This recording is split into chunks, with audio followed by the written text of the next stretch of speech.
Today you worked all very hard. I know it was a long patrol, hot weather, but you all worked very hard in the first place.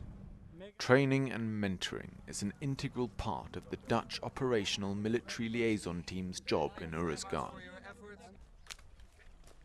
Deployed with the ANA units out in the field, they are an operational unit which works alongside Afghan National Army units and mentors them in combat.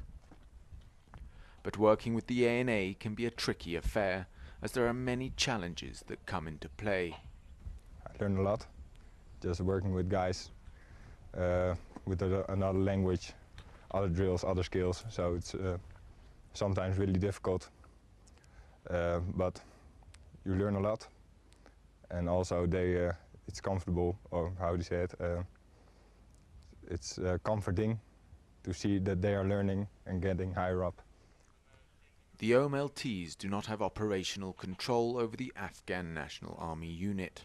However, because the OMLT units are partnered with the Afghan National Army units, they operate in the same battle space.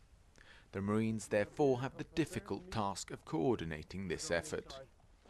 Basically, the OMLT is around for the ANA to assist them with problems they can't handle, like a call for fire, CCA, or a medevac.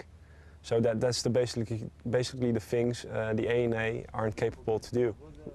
Train the trainers so that they could give good lessons, but it's all up to them if they want to use it or want to listen to it. They're very proud, the Afghani people. So if you say something to him, like, okay, maybe you could do it like this, or maybe you could do it like that, he would see it like he isn't good enough, or you're better than him. It's just an extra piece of advice, and then led it to Sergeant Fatah with all his experience, and the commander with all his experience, to try it out. Most of the time they always see us as competitors, and sometimes they take the advice, they think, oh, okay, that's good, and the next time you see some changes. But the other times they see like, yeah, like they did it wrong, and then the motivation goes down, and then you have to start all over again. But overcoming this pride is only a small challenge compared with others the Marines have to face. In our days, yeah, 2008, not 1387. The largest barriers are culture and language. Probably the culture, the difference in the culture. It's a challenge to work with them going on patrol. Yeah, most of the times it's the same points you have to agree on, and but it's good to do, and the work gets better, the patrols get better every time. So there's a progress in working with ANA. Well, you have a language barrier we have to overwin. That could be a challenge, and maybe a different mindset.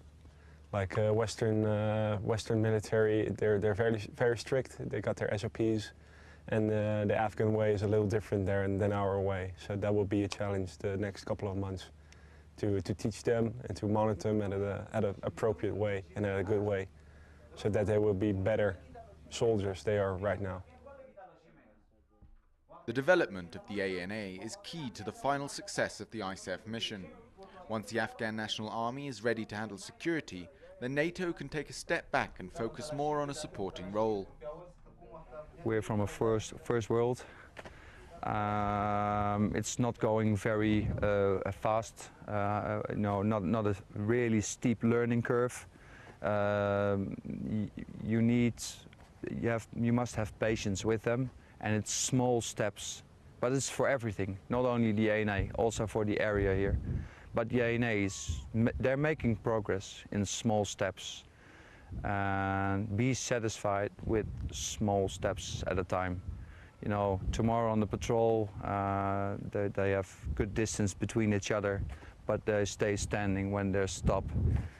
So just say one thing, be happy with only one little thing of progress, and the next day you get to another thing. In the next part, the Marines go on patrol with the ANA. This is Dan Morgan for the NATO channel in Afghanistan.